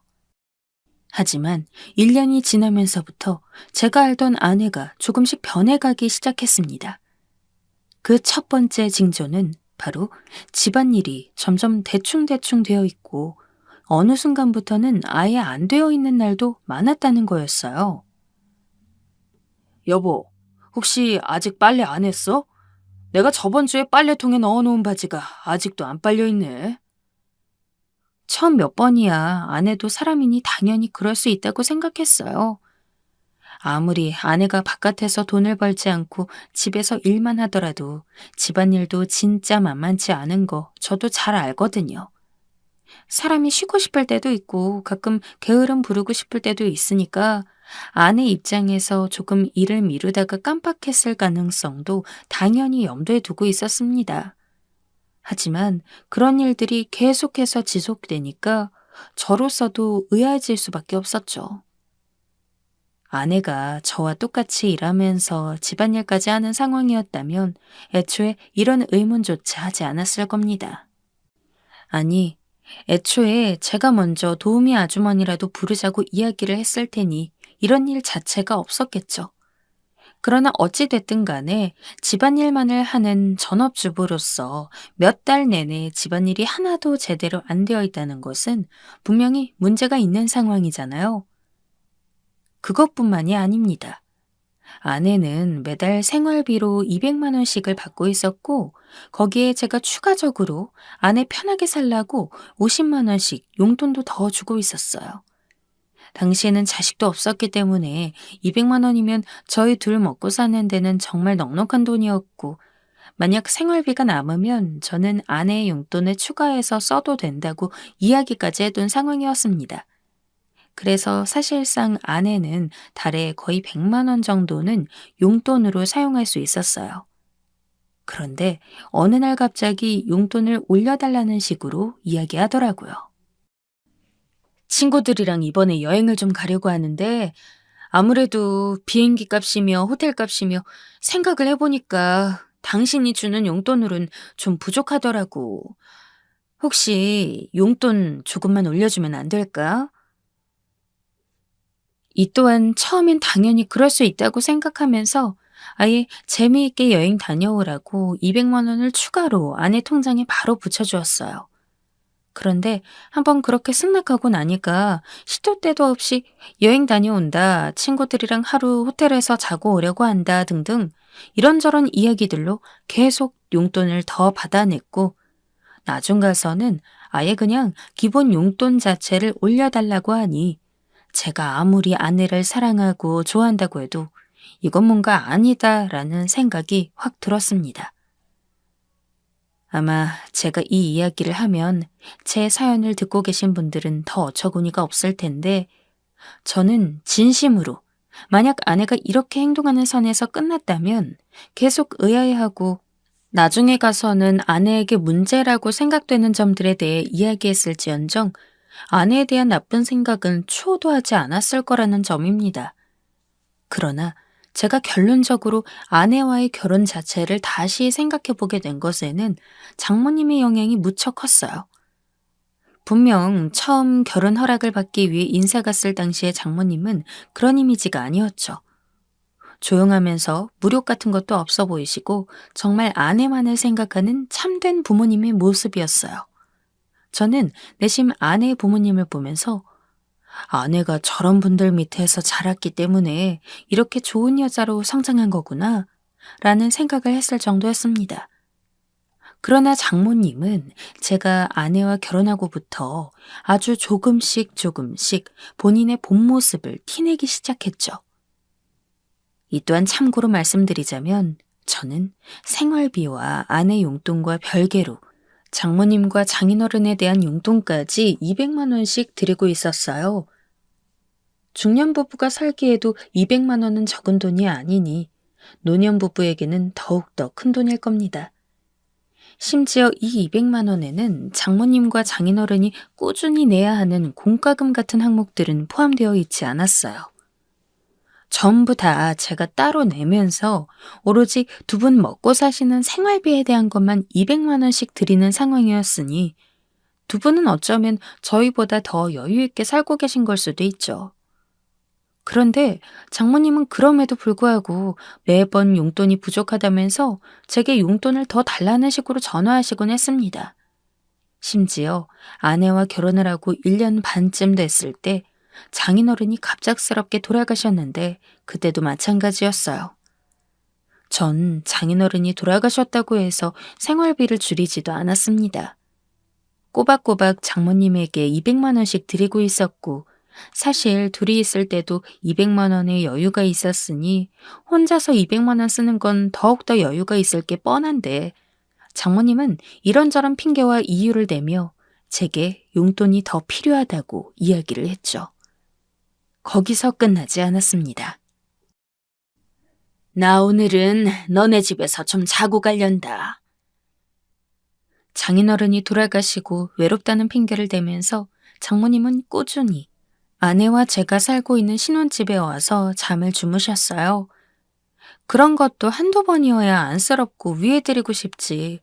진짜 무슨 주에 한두 번씩은 마치 저희 집에 뭐라도 맡겨둔 양 찾아오셔서는 허락도 구하지 않고 막무가내로 오셔서 자고 가는데, 아내랑 같이 시간 보내기도 힘들고 너무 스트레스 받더라고요. 더 답답한 것은 아내가 자기 부모님이라는 이유 하나만으로 모든 것을 다 용인하고 넘어가니 속이 터지는 건 저 하나뿐이었습니다. 그래도 그때는 참았어요. 나중에 제가 저희 부모님에 대해 이런 식으로 아내를 귀찮게 할 일이 생길 수도 있으니 미리 빚을 받아두자는 느낌이었죠. 그리고 실제로 그런 마음을 먹은 지 얼마 안 가서 저희 아버지가 갑작스레 돌아가셨습니다. 때문에 저희 어머니는 집에서 혼자 살게 되셨죠. 사실 어머니가 건강만 괜찮았어도 어머니가 혼자 사는 것에 대해 이렇게까지 많은 걱정을 하진 않았을 텐데, 저희 어머니는 안 그래도 무릎이 안 좋아서 거동이 불편한 상황이었습니다. 전 그래서 아내에게 이야기했어요. 아버지 살아계실 때는 아버지가 우리 어머니 보살펴 주시고 그랬는데, 지금은 아버지가 돌아가셔서 어머니 혼자 두기가 너무 걱정돼. 당신이 우리 어머니 좀 봐주면 안 될까? 대신 내가 생활비도 용돈도 지금보다 훨씬 더 많이 줄게. 저는 이런 제의를 하면서도 아내가 당연히 받아들일 거라고 생각했어요. 왜냐하면 생활비와 용돈을 더 준다는 점에서 아내에게 전혀 나쁜 제안이 아니었고, 일단 그걸 떠나서 이미 저는 장모님 때문에 스트레스를 받은 전적이 있기 때문에 아내가 그 시절을 기억만 한다면 그게 미안해서라도 제 부탁을 들어줄 거라고 확신했으니까요. 그러나 아내는 자기가 전업주부라고 무시하는 거냐면서 길길이 날뛰었습니다. 바깥에서 돈 벌어오니까 집에서 집안일하는 건 아무것도 아닌 것 같아 보이지? 내가 어떻게 어머님을 모셔? 아무리 생활비랑 용돈을 더 준다고 해도 사람 하나 더 돌보는 건 완전히 느낌이 다른 건데. 나도 알고 있어. 하지만 당신도 우리 결혼 준비할 때 우리 어머니 무릎 많이 안 좋은 거 봐서 알잖아. 나도 우리 어머니가 건강만 괜찮았어도 당신한테 이런 무리한 부탁 안 해. 하지만 난 우리 어머니 자식인데 건강도 안 좋은 분을 혼자 살게 할 수 없다는 건 너무 당연한 거잖아. 그리고 예전에 장모님이 시도 때도 없이 찾아오고 용돈 올려달라고 그러셨을 때도 나 군말 없이 받아들이고 올려드렸어.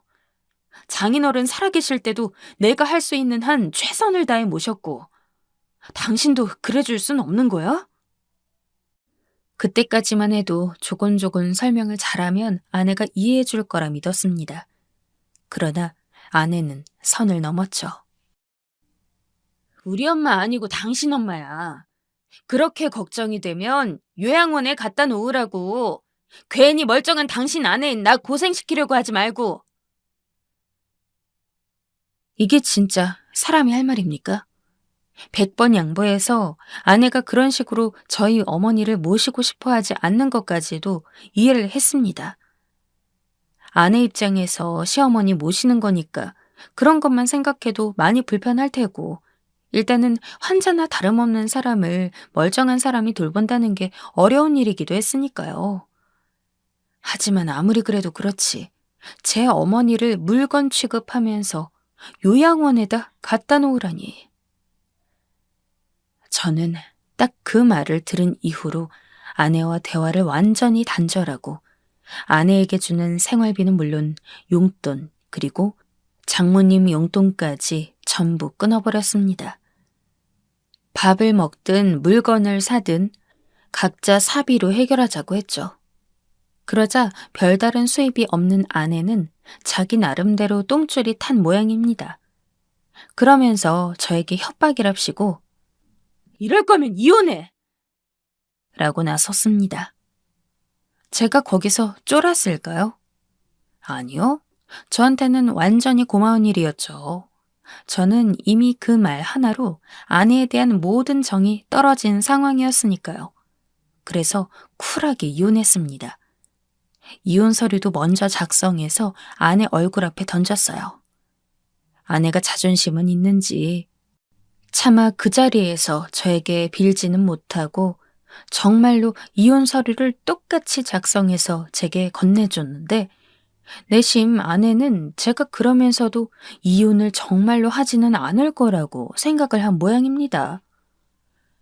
그런데 제가 정말 법원에 접수를 해서는 이혼이 되니 이건 진짜 아니다 싶었는지 장모님이랑 같이 불이 나게 와가지고는 제 앞에 무릎을 꿇고 잘못했다고 막 빌면서 엉엉 울었어요. 물론 저는 다 무시했죠. 아내가 정말 괜찮은 사람이라고 생각했는데 역시 한 번 갔다 온 사람 다 이유가 있는 것 같습니다.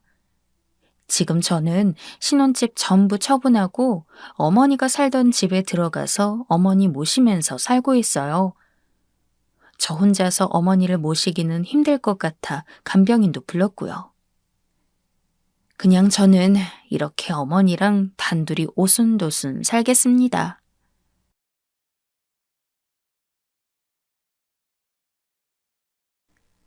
안녕하세요. 저는 서울에 사는 30 중반의 주부입니다. 눈에 넣어도 아프지 않은 어린 딸과 무뚝뚝하지만 성실한 남편과 함께 살고 있어요. 가족들끼리 사이도 좋고 알콩달콩 행복하게 살고 있지만 얼마 전에는 시어머니와 관련해 무척 황당한 일을 겪기도 했는데요. 제 이야기를 들으시고 한 번쯤 웃으시고 이런 일도 있구나 하고 알아주셨으면 해서 사연을 보냅니다. 저는 지금은 서울에 살고 있지만 친정은 산골에 있어요. 지금이야 전기도 들어가고 수도도 다 들어가 있지만 2, 30년 전만 해도 전기도 수도도 없을 정도로 산골이었죠. 세월이 흘러서 살기 참 좋아지긴 한 곳이지만 그래도 여전히 무척 시골이에요. 저희 부모님도 그만큼 순박한 분이시고 산골에서 밭되기에 농사 지으시고 소도 기르시면서 생활하고 있어요. 저희 기를 때는 고생을 많이 하셨는데 요즘은 저희 친정처럼 약 안 쓰고 유기농으로 농사를 짓거나 자연산 버섯이랑 나물 캐는 곳이 적어서 상당히 좋은 값에 팔 수 있어 전보다 훨씬 더 살기가 좋아졌죠. 옛날에는 TV도 제대로 나오지 않는 곳이었기 때문에 부모님 두 분 모두 세상 물정을 잘 모르세요. 하지만 그만큼 삶의 경험은 많으시기 때문에 지식이 많지 않아도 무척 현명하신 분들이에요. 저는 세 남매 중 막내로 자랐는데 저희를 기를 때 특히 엄마가 얼마나 고생하셨는지 알아서 지금도 무척 존경하고 사랑해요. 엄마는 밖에서 밭일도 하시고 때가 되면 안에 들어와서 끼니를 지어 저희를 먹이고 아빠까지도 챙겨드렸죠. 가끔 아빠는 술이라도 드시고 스트레스를 풀었는데 엄마는 그런 것도 없었고요. 그저 저희 걱정 때문에 밭에 나갔다가도 틈틈이 들어오셔서 돌봐주셨어요. 어릴 때는 집이 가난해서 먹을 쌀을 걱정해야 했지만 시간이 지나면서 살림이 펴고 저희도 다 공부를 잘해서 서울로 올라와서 결혼도 하고 가정을 이루었어요. 아빠는 저희 셋이 모두 결혼한 뒤에 위암 4기인 것이 발견되어 얼마 투병 생활도 하지 못하고 돌아가셨죠. 엄마는 혼자 시골집에 남게 되어서 그 뒤에 저희 남매는 매번 부모님께, 특히 엄마한테 틈만 나면 물어보곤 했어요. 엄마는 서울 올라와서 살 생각 없어요? 내가 모시면 되는데. 아유, 내가 평생 살아온 집을 놔두고 왜 너희 집에 올라가니? 지금 집 너무 낡았고 엄마 혼자 살기에 너무 넓잖아. 서울 올라오시면 우리랑 같이 재미나게 살 수도 있고. 아휴, 됐다. 난 내 집이 편하다. 평생 살아온 내 집하고 내 땅을 두고 어디로 가겠니? 엄마는 끝내 고집불통이어서 결국 저희 세남매의 집에 아무 곳에도 올라오지 않으셨어요. 간혹 재미삼아 오가는 정도 외에는 아예 오래 머물려고 하지 않으셨죠. 저희 남매는 너무 죄송하고 걱정스러운 마음을 항상 가지고 있었어요. 반면 시댁은 서울 한복판에 자리 잡고 산 집이었어요. 시댁도 원래 경기도 외곽 쪽 시골에 살던 집안이었는데 가지고 있던 땅이 개발이 되는 바람에 돈이 생겼고 그래서 그 돈으로 무작정 서울 한복판으로 들어온 집이었죠. 덕분에 서울에 아파트 한 채를 가지게 되었는데 그렇다고 돈이 아주 많이 있다거나 그런 건 아니었어요. 듣기로는 시아버님이 사업을 하면서 상당히 많이 날리셨다고 하더군요. 시아버지는 지금도 술을 많이 드셔서 시어머니와 싸울 때가 참 많으셨어요. 반면 시어머니는 무척 교양 있는 분이었죠. 아니, 교양이 있기를 원하고 교양이 있는 척하는 분이었어요. 평생 부잣집에 살았고 서울 사대문 안에서 태어나 살았던 것처럼 말씀하셨는데 경기도 외곽에서 가난하게 살던 시절을 제가 모르는 줄 아셨죠. 남편이 이미 전부 다 말했다는 사실을 모르셨나 봐요. 제 남편은 무뚝뚝하지만 공부를 잘해서 좋은 대학에 갔는데 사업도 잘해서 저희 집은 돈이 상당히 많았어요. 시어머니는 저희 가족이 넉넉하고 부유하게 사는 걸 부럽게 보셨지만 반면 자신은 오래 쌓아온 교양이 있어서 괜찮다는 식으로 보상 심리를 드러내시곤 하셨죠. 그래도 저는 그 정도는 그냥 참아 넘길만 하다고 여겨서 별다르게 불만을 품지 않았어요. 누구나 단점 하나 정도는 다 있잖아요.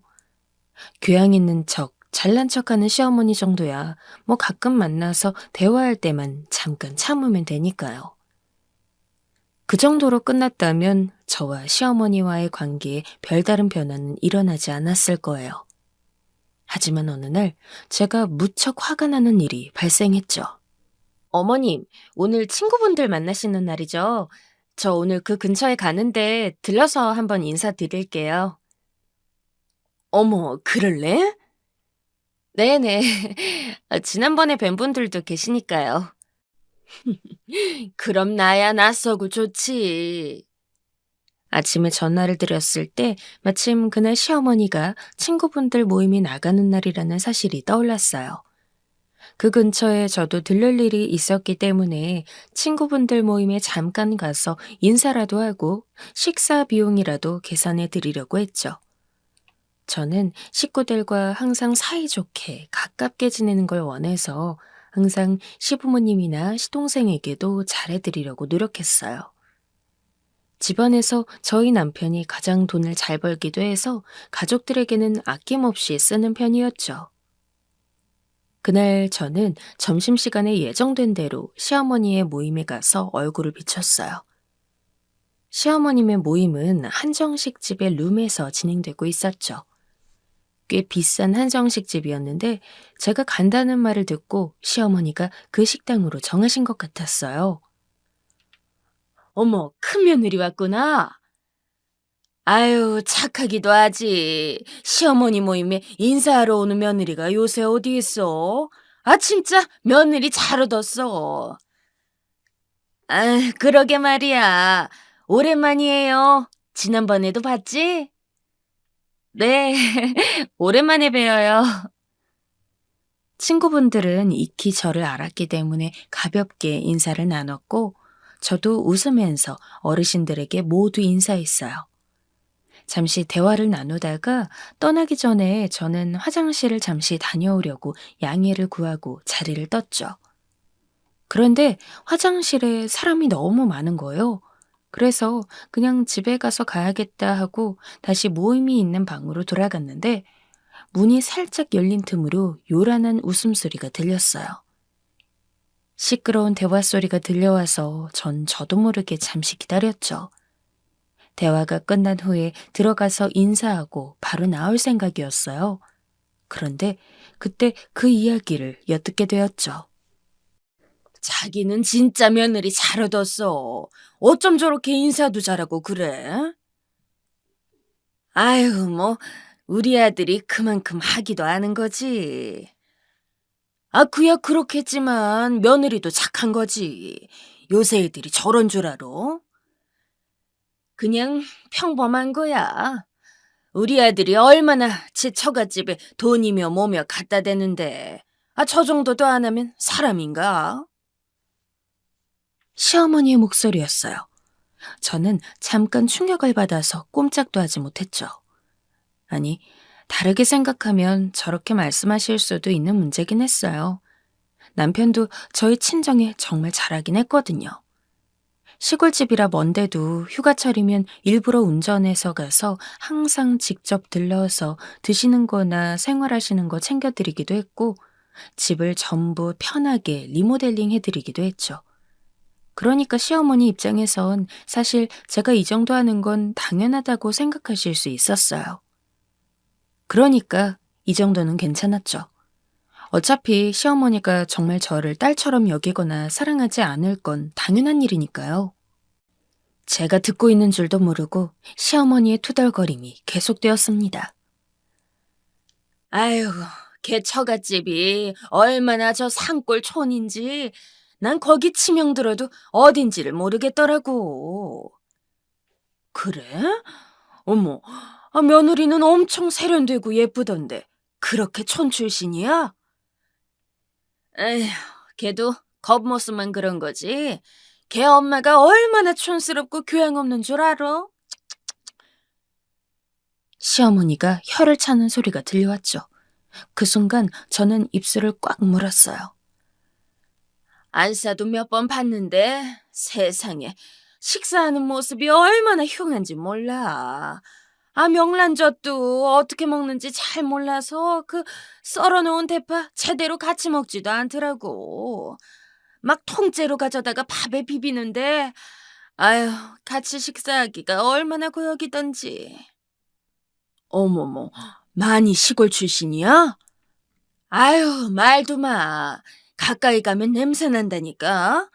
그 외에 시골 출신들 그 특유의 땀 냄새랑 비린내랑 뭐 그런 거 있잖니. 안사돈이면 그래도 가족 행사에서 보게 될 텐데 좀 힘들겠네. 너무 시골 출신이라 그런지 행사에도 잘 안 오더라. 차라리 그게 나았어. 아우, 정말 그 식사 매너고 뭐고 아예 아무것도 모르는 여자라 정말 교양이라고는 없어서 아우, 얼굴 마주하기도 싫어. 야, 이러다 네 며느리 오다가 듣겠다. 다른 얘기하자. 친구분의 말에 대화는 다른 쪽으로 흘러갔어요. 저는 꼼짝도 하지 않은 채로 그 자리에 서 있었죠. 다른 이야기는 제 귀에 들어오지 않았고 계속해서 조금 전 들었던 말만 머릿속에서 맴돌았어요. 그래요.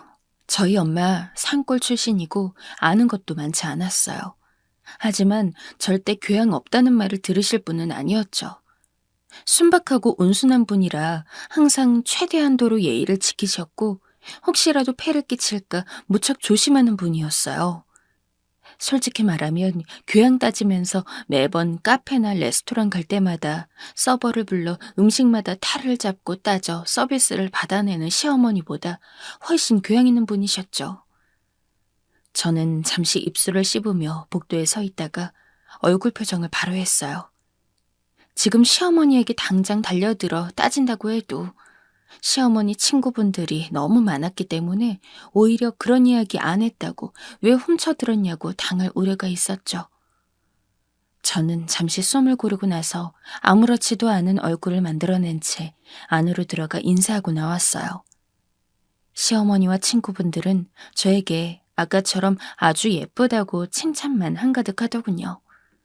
저는 평소처럼 모임의 식사비를 계산하고 곧장 집으로 돌아왔어요. 뭔가 골탕을 먹이긴 해야 했죠. 그리고 실제로는 아무런 교양도 지식도 없는 시어머니가 스스로 깨닫게 해야 했어요. 여태까지 착하고 참한 며느리로 7년을 살아왔지만 그렇다고 저희 엄마를 다른 사람들에게 그런 식으로 말하는 것까지 참고 넘어갈 수는 없었거든요. 일주일 뒤에 저는 시어머니께 전화했어요. 어머님, 혹시 지금 집 벽에 액자 하나 거실 수 있으세요? 응? 그게 무슨 소리냐? 액자? 네, 제가 좋은 물건을 하나 구한 게 있어서. 물건? 시어머니의 목소리가 반색을 띠었어요. 전 속으로 비웃음이 났죠. 항상 뭔가 선물한다고 하면 시어머니는 단 한 번도 거절한 적이 없어요. 선물이 자기 기준에 충분히 비싸지 않으면 이것저것 탈을 잡으면서도 돌려주거나 받지 않은 적은 없었으니까요. 받으면서도 항상 뭔가 꼬투리 잡고 그리 기쁘지 않은 척을 했죠. 어머님, 이번 주도 미술관 가시죠? 성북동에 있는 갤러리. 가지. 내가 좋아하는 화가분 개인전 열린 데서 가볼 거야. 그 화가분 그림 많이 보셨었잖아요. 물론이지. 나 따로 교육원 가서 공부도 했잖니. 이 사람이 교양이 있어야 한다니까. 공부하고 나니까 얼마나 그림이 새롭게 보이는지 몰라. 아유, 그래서 그 구한 물건은 뭔데? 왜 자꾸 말을 돌리니? 시어머니 말투가 급했어요. 사실은 저 지난주에 경매하는데 친구 따라 갔었거든요. 왜 제가 말씀드렸었죠? 현대미술 쪽으로 조각하는 애 하나 있다고. 그래. 말했었지. 걔가 이번에 비공개 경매 하나 열리는데 구경해 볼 거냐고 해서 별 생각 없이 따라갔다가 정말 마음에 드는 작품 하나를 발견해서요. 작품? 네. 어머님 좋아하시는 그 화가분 작품이더라고요. 그런데 워낙 비싸서 평소에 손도 못 대셨잖아요. 당연하지. 작품 하나당 최소 몇 천부터 시작하는걸. 경매에 1억이 나왔는데 어머님 생각이 나더라고요. 그래서 그냥 낙찰받아 버렸어요. 뭐? 어머 세상에. 그걸 날 주려고? 아유 세상에. 시어머니 목소리에 기쁨이 가득 찼어요. 당연하겠죠. 1억짜리 작품을 선물하려고 며느리가 낙찰까지 받아왔다니. 그걸 가져다 집에 걸어두면 얼마나 집에 오는 손님들한테 잘난 척하기가 좋겠어요. 시어머니는 당장 가져오라고 성화를 부렸죠. 저는 그림을 넣은 고급스러운 액자에 차를 싣고 곧장 시어머니 댁으로 갔죠. 아파트는 온갖 살림살이로 지저분했어요. 시어머니가 고급스럽고 예쁘다며 사모은 장식품들은 사실 그리 비싸지 않은 것들이라 너무 많아지니 오히려 미간을 헤쳤고 조잡스러워 보였죠. 시어머니는 벽에 이미 걸어두었던 어설픈 그림 하나를 얼른 내리고 제가 내려놓은 액자를 바로 걸었어요. 상당히 다양한 텍스처의 소재로 컬러풀하게 꽃과 나무, 집을 그린 그림이었죠. 현대미술이라 그런지 어렵긴 하더라고요. 전 잘 모르겠는데 그냥 마음에 들었어요. 교양 있는 어머님이시라면 당연히 아실 거라고 생각해서. 당연히 알지. 나도 이 작품은 처음 보지만 그 화가분 작품성이 잘 보이는구나. 현대미술이라는 게 원래 보이는 대로 그림을 그리는 게 아니라 그 우연성을 추구하는 거라. 너처럼 미술을 잘 모르는 사람들한테는 안 보이는 게 당연해. 시어머니는 잘난 척하며 말했습니다. 그리고 멀리 떨어져서 그림을 보면서 감탄했죠. 1억짜리 작품인데 어련하겠니?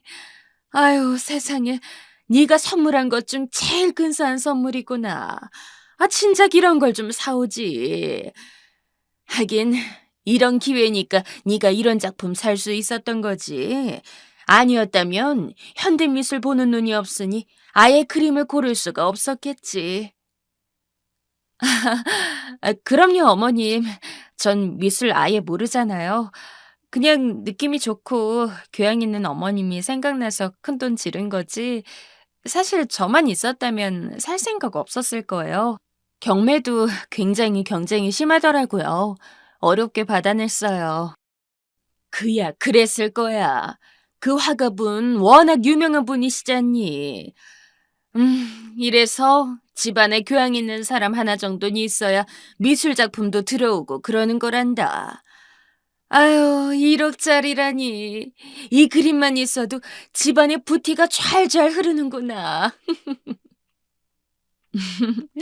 그러네요, 정말.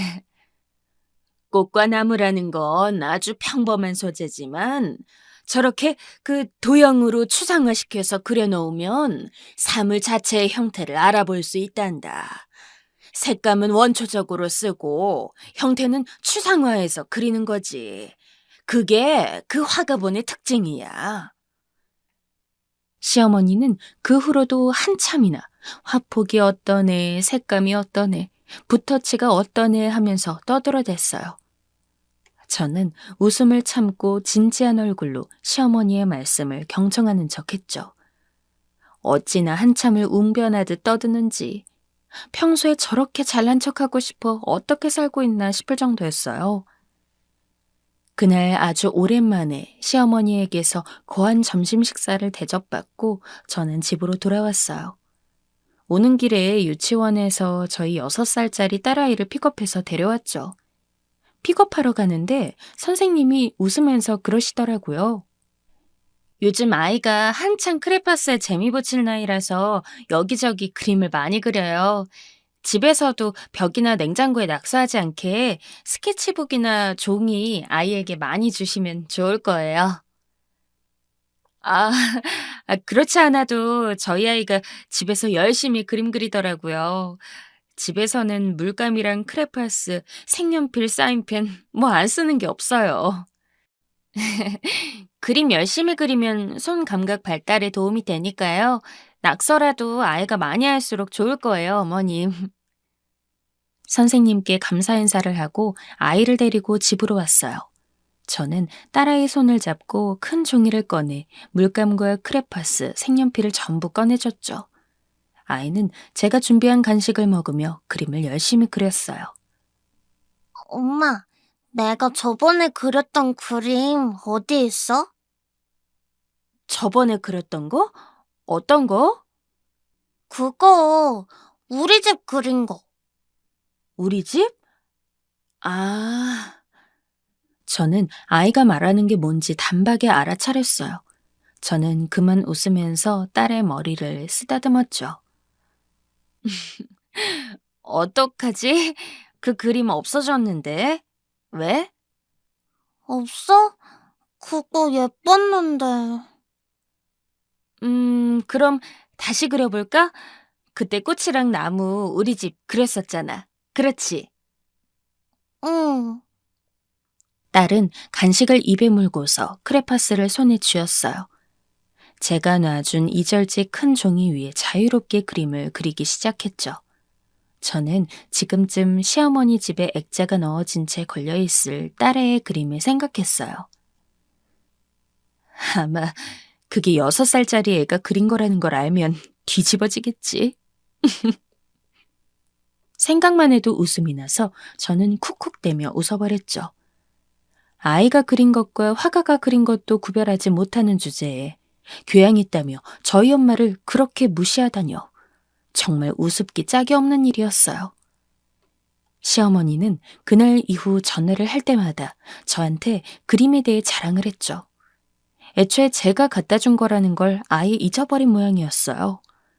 자기가 그 화가의 갤러리에 가서 친분 있는 아티스트들과 이야기를 했는데 다들 이 작품에 대해 알더라며 잔뜩 뻐기는 투로 이야기했어요. 저는 어처구니가 없었죠. 대체 누가 그 그림에 대해 안다는 걸까요? 애초에 시어머니한테는 친분 있는 화가나 아티스트가 아무도 없는 게 분명해졌어요. 게다가 친구분들의 모임도 급하게 이번 주에 잡아서 집에서 치렀는데 그 친구분들도 전부 그림에 대해 감탄하셨다더군요. 진실을 알면 대체 어떤 얼굴들을 하실까 무척 궁금해지기도 했죠. 예, 다음 주에는 선생님들 집으로 모실까 한다. 선생님들이요? 그래, 내가 미술 배웠던 교육원 선생님들. 그때 동기들도 연락하고 있으니 한번 불러야지. 아, 식사 같이 하시게요? 식사도 하고 우리 그림도 같이 감상하고 분명히 선생님들이 이 작품 아실 테니 말이다. 시어머니는 미술교육원에 다니긴 하셨지만 사설교육원이라 그리 수준이 높은 곳은 아니었어요. 그래도 선생님들은 알지 모르는데 망신 한번 거하게 당할 수도 있을 것 같다는 생각이 들었습니다. 그리고 그 다음 주가 되었을 때 시어머니가 식사나 한번 하자고 저희를 불렀어요. 지금도 제가 그림을 선물한 것에 대해 다소 흥분 상태에 있어서인지 정말 오랜만에 본인이 비용을 내겠다고 하셨죠. 전 거절하고 집에 레스토랑 음식을 배달시켜서 시어머니와 함께 먹었어요. 오랜만이라 딸아이도 데리고 갔죠. 식사를 다 먹고 나서 시어머니가 준비한 디저트가 있다고 주방으로 들어갔어요. 저는 거실에 딸아이를 데리고 앉아 함께 놀았는데 딸아이가 저와 같이 실뜨기 놀이를 하다가 문득 거실 벽을 보았어요. 그리고 눈을 동그랗게 뜨고 이러는 겁니다. 엄마, 저거 내가 그린 거잖아. 어머. 저는 깜짝 놀라서 딸을 데리고 입에 손을 올리며 조용히 시켰어요. 하지만 딸아이는 쉽게 조용히 하지 않고 계속해서 말을 이었죠. 저거 없어졌는데 여기 있었어. 할머니 집에 있었어. 쉿, 조용히. 엄마가 집에 가서 저거랑 똑같이 그림 그려줄게. 쉿, 응? 엄마가 사탕 줄까? 이거 좋아하잖아. 간신히 딸은 사탕에 정신이 팔려 그림을 잊어버렸어요. 저는 주방에서 인기척이 나는 것을 들었죠. 분명 시어머니는 딸의 말을 들은 게 분명했어요. 주방에서 나오는 시어머니의 안색이 매우 좋지 않았거든요. 어딘가 어두웠고 경직되어 보였어요. 시어머니는 손에 든 조각 케이크를 테이블에 내려놓고 뭔가 뻣뻣하게 자리에 앉았어요. 저는 딸아이의 이마를 괜히 짚어보고 혀를 차면서 아이를 꼭 끌어안았죠. 어머님, 저희 이제 집에 가봐야 할 것 같아요. 애가 열이 있네요. 요새 열 있으면 안 되는데 혹시 코로나일지도 모르잖아요. 그래? 열? 열 많이 나니? 네, 손은 대지 마세요. 어머님 혹시라도 옮으면 안 되니까.